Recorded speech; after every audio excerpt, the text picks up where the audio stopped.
श्री इमरान प्रतापगढ़ी जी। धन्यवाद सभापति महोदय। हम ही को कातिल कहेगी दुनिया, हमारा ही कत्लेआम होगा। हम ही कुएं खोदते फिरेंगे, हम ही पे पानी हराम होगा। सभापति महोदय, सन 1947 में दिल्ली की जामा मस्जिद की तारीखी सीढ़ियों पर खड़े होकर के भारत रत्न मौलाना अबुल कलाम आजाद साहब ने कहा था कि मुसलमानों कहां जा रहे हो, यह है तुम्हारा मुल्क, यहां तुम्हारे आबाओ अजदाद की कब्रें हैं। उस वक्त मौलाना आजाद की ये सदाएं सुन करके लोगों ने अपने सरों की गठरियां उतार करके रख दी थीं।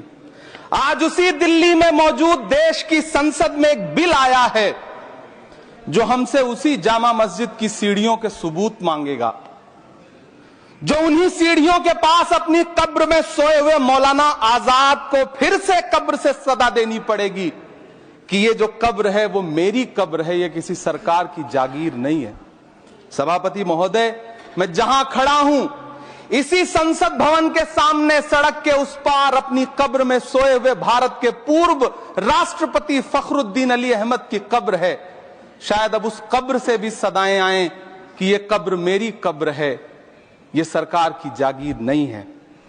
सभापति महोदय, मैं वक्फ कानूनों में किए जा रहे संविधान विरोधी बदलावों के खिलाफ बोलने के लिए खड़ा हुआ हूं। संविधान का आर्टिकल 14 हो, 29 हो, 30 हो, चीख चीख कर कहता है कि देश में सब बराबर के हकदार हैं। आर्टिकल 26 कहता है कि सबको अपने अपने मजहबी कामों के लिए मंदिर, मस्जिद, गिरजाघर, गुरुद्वारों का निर्माण करने का हक है और उसका रखरखाव का भी हक है।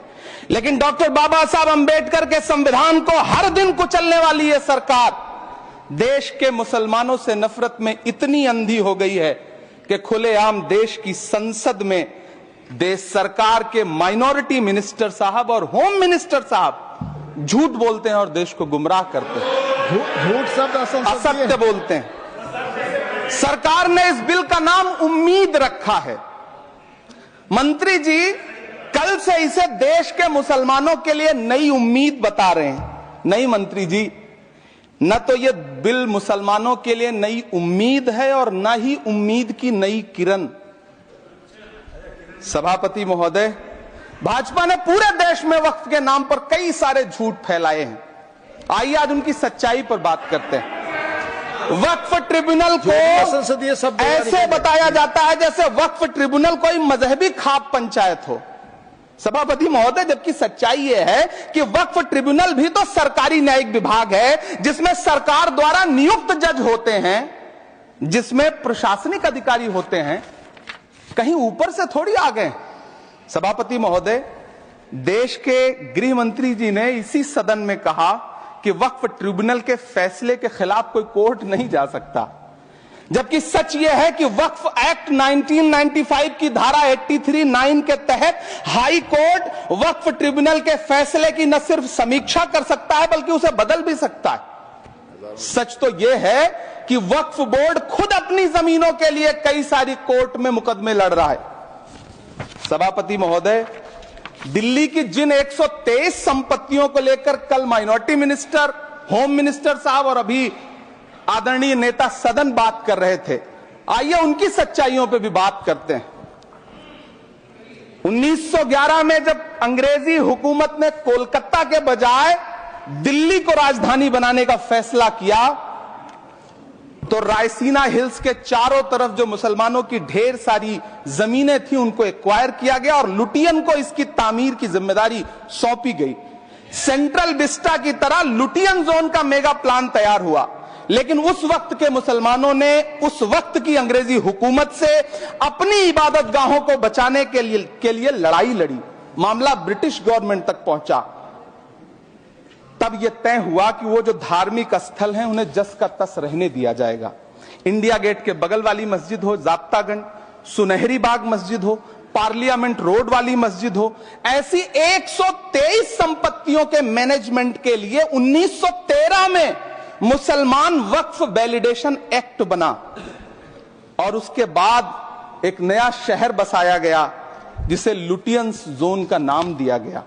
फिर 1943-45 के बीच एक और समझौता हुआ आजादी से पहले उसके तहत काफी सारी वक्फ जायदादों को सुन्नी मजलिस औकाफ बनाकर उसके अंडर किया गया ताकि उसकी देखरेख की जा सके।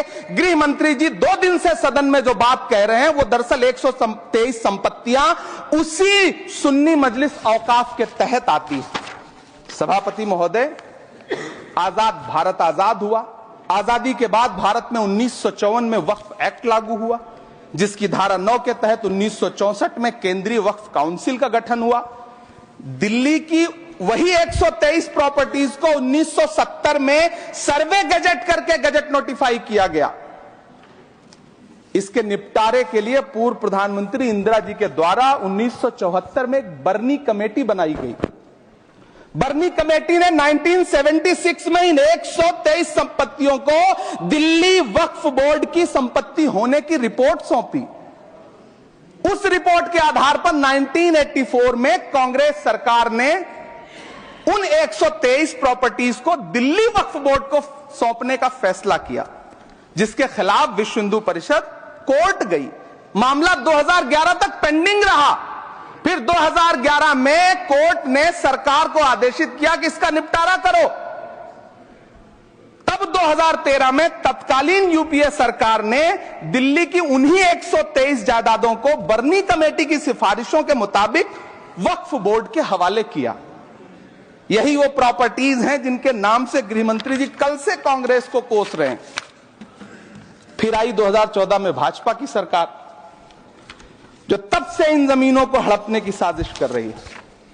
जिस बिल को मुसलमानों के हुकूक की हिफाजत करने वाला बिल बताया जा रहा है, उसी को पेश करने के लिए और उस पर बात करने के लिए लोकसभा में भाजपा सरकार के पास एक भी मुस्लिम सांसद नहीं है। जिस वक्त, मैं लोकसभा कह रहा हूं, सुना करिए, जिस वक्फ बिल को मुस्लिम महिलाओं को हक दिलाने वाला बताया जा रहा है, उसे संसद में पेश करने वाली पार्टी के पास न तो राज्यसभा में, न लोकसभा में, न देश की किसी विधानसभा में एक भी मुस्लिम महिला सदस्य नहीं।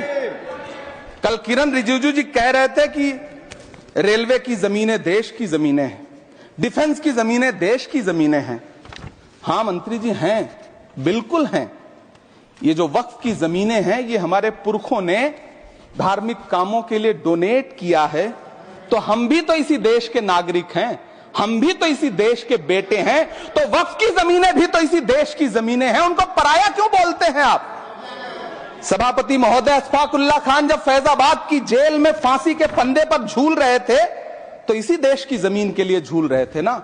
सभापति महोदय, अंडमान की जेल में काला पानी की सजा काटकर अपनी जान देने वाले मौलाना फजले हक खैराबादी हो या शेर खान अफरीदी हो, वो भी तो इसी जमीन के लिए अपनी जान दे रहे थे ना। सभापति महोदय, पाकिस्तान के खिलाफ लड़ते हुए अपनी जान देने वाले महावीर चक्र विजेता ब्रिगेडियर उस्मान हो या पाकिस्तान के पैटर्न टैंक उड़ाने वाला परमवीर चक्र विजेता वीर अब्दुल हमीद हो, वो भी तो इसी जमीन के लिए अपनी जान दे रहा था ना। और मंत्री जी, मैं इस सदन में अलल ऐलान ये कहता हूं कि जब भी इस देश की जमीन को लहू की जरूरत होगी, आपसे 2 कदम आगे इमरान खड़ा मिलेगा। ये मैं आपसे यकीन दिलाते हुए कह रहा हूं। सभापति महोदय, मैं सरकार से कहना चाहता हूं, हमसे हमारी इबादत गाहें तो मत छीनिए ना, हमारे घरों पे बुलडोजर तो मत चलाइए ना, हमारी कब्रों में तो हमें सुकून से सोने दीजिए ना। सभापति महोदय, माइनॉरिटी मिनिस्ट्री का बजट कट करके, मुस्लिम बच्चों की स्कॉलरशिप बंद करके अब सरकार कह रही है कि हम वक्फ की आमदनी से गरीब मुसलमानों का भला करेंगे। गुजरात की बेटी बिल्किस के बलात्कारियों की रिहाई के बाद उन्हें माला पहनाने वाली लोगों के नेता ये कह रहे हैं कि यह बिल मुस्लिम महिलाओं को उनका हक दिलाएगा। धन्यवाद मोदी जी, क्या बढ़िया सौगातें मोदी दे रहे हैं आप। पहले हमें गुजराते मोदी दिया, आप सौगाते मोदी दे रहे हैं। लेकिन यह सरकार इतना याद रखे कि इसी ठसक के साथ देश की संसद में सीए का कानून भी लाया गया था और कहा गया था बड़े बड़े भाषण देकर के कि पड़ोसी देशों से हिंदू भाइयों को ला करके यहां नागरिकता दी जाएगी। लेकिन मैं आपके संज्ञान में लाता हूं सर कि पिछले इतने दिनों में इनसे नागरिकता लेने के लिए 2000 व्यक्ति भी नहीं आए, जबकि इसके उलट इन्हीं की सरकार में पिछले 10 साल में 15 लाख से ज्यादा भारतीयों ने भारत की नागरिकता छोड़ करके दूसरे देश में जाकर के बस गए। यह हुआ उस कानून का अंजाम। सभापति महोदय, इसी तरह की जिद के साथ किसानों के खिलाफ भी कानून लाए गए थे। जिस तरह आज वक्फ के फायदे गिनाए जा रहे हैं, उसी तरह से किसानों को भी कृषि कानूनों के फायदे गिनाए गए थे। लेकिन अंजाम क्या हुआ? 700 किसानों की शहादत लेने के बाद सरकार को अन्नदाता किसानों के सामने घुटने टेकने पड़े और कृषि कानून वापस लेने पड़े।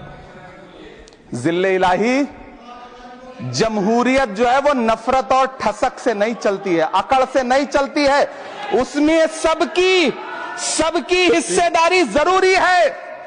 कल देश के माइनॉरिटी मिनिस्टर ने लोकसभा में खड़े होकर एक शेर सुनाया था कि मुझसे कोई बदगुमान न हो, तो मैं उन्हें एक शेर सुनाना चाहता हूं कि मैं आज जद पे हूं तो इतना खुशगुमान न हो, मैं आज जद पे हूं तो इतना खुशगुमान न हो, चराग सबके बुझेंगे हवा किसी की नहीं। नीतीश कुमार जी हो, चंद्रबाबू नायडू जी हो, चिराग पासवान जी हो, जयंत चौधरी जी हो, देवे गौड़ा जी हो, जीतन राम मांझी जी हो, सबको समझना पड़ेगा कि जब जंगल में आग लगती है तो न वो बरगद बचते हैं जो हवा को आंधी में तब्दील करते हैं, न वो बांस बचते हैं जो आपसी रगड़ से चिंगारी पैदा करते हैं। सभापति महोदय, जब देश को मनमोहन सिंह साहब जैसा काबिल प्रधानमंत्री मिलता है तो देश को आरटीआई जैसा एक्ट मिलता है, सेज जैसा एक्ट मिलता है, मनरेगा जैसा एक्ट मिलता है, लिबरलाइजेशन मिलता है, राइट टू एजुकेशन मिलता है, नेशनल फूड सिक्योरिटी एक्ट मिलता है। लेकिन जब देश को सौगातें मोदी मिलती है तो क्या मिलता है? सीए मिलता है, फॉर्म्स लॉ मिलता है, आर्टिकल 370 मिलता है, इलेक्टोरल बॉन्ड जैसा एक्ट मिलता है और वक्फ अमेंडमेंट एक्ट जैसे बिल देश को मिलते हैं। मुझे तो अपने हमवतन भाइयों से पूछना है कि आपको अपने बच्चों की तरक्की, खुशहाली और नौकरी की दरकार है या फिर मुसलमानों की दान की गई जमीनों को लूट कर धन्ना सेठों को देने की साजिश करने वाले कानून की? सभापति महोदय, यह सरकार रात के 3 बजे तक पूरे देश को जगा करके संसद में अपने ही नागरिकों को नीचा दिखाने के लिए वक्फ बिल ला रही थी, तो उधर रात के 1:30 बजे अमेरिका हम पर 26% टैरिफ लगा रहा था। सरकार की प्राथमिकताएं देश को पता। सभापति महोदय, मैं बहुत भावुक हूं आज, और मुझे अच्छा लगा कि आदरणीय नेता सदन जगत प्रकाश नड्डा जी ने बहुत अच्छी बातें भी की, मन से बातें की। क्योंकि उनके नाम में प्रकाश जुड़ा है तो मैं उनमें हमेशा एक रोशनी की किरण देखता हूं। मैं उनके सामने बहुत अदब से यह बात कहना चाहता हूं कि चरागों के सफर में दबदबा हो आंधियों का तो फिर अंजाम जुल्मत के सिवा कुछ भी नहीं होगा। यह दुनिया नफरतों के आखिरी स्टेज पर है, इलाज इसका मोहब्बत के सिवा कुछ भी नहीं होगा। मैं भावुक हूं, मेरी पलकें गीली हैं। अगर देश की एक बहुत बड़ी आबादी को लगता है कि आप उसका भला करने के लिए नहीं बल्कि उनकी इबादतगाहों, उनकी कब्रिस्तानों, उनकी खानकाहों को बर्बाद करने का बिल ला रहे हैं, तो फिर आप अगर समझाने में नाकामयाब रहे हैं तो यह आपकी नाकामयाबी है। पहले समझाइए, उसके बाद कोई बिल लेकर के आइए, तब शायद हम आपका इतनी पुरजोर तरीके से विरोध ना करें। लेकिन सभापति महोदय, मैं अंत में सिर्फ इतना कहना चाहता हूं कि इस बिल में जो भी पॉइंट्स दिए गए हैं, बॉम्सी पोर्टल देख लीजिए, सरकार का झूठ आपको पकड़ में आ जाएगा। हम डरे नहीं हैं, हम सिर्फ सरकार से अपील कर रहे हैं कि हमें अपना समझिए। हम आपके अपने हैं, इस देश के नागरिक हैं और आप ताकत में हैं। संख्या बल के आधार पर बिल हो सकता है आप पास करा ले, लेकिन आपको यह बात समझनी पड़ेगी कि हम तो वो तारीख हैं, जहनों में रहना है जिसे, कागजी पुर्जे नहीं जो फाड़ डाले जाएंगे।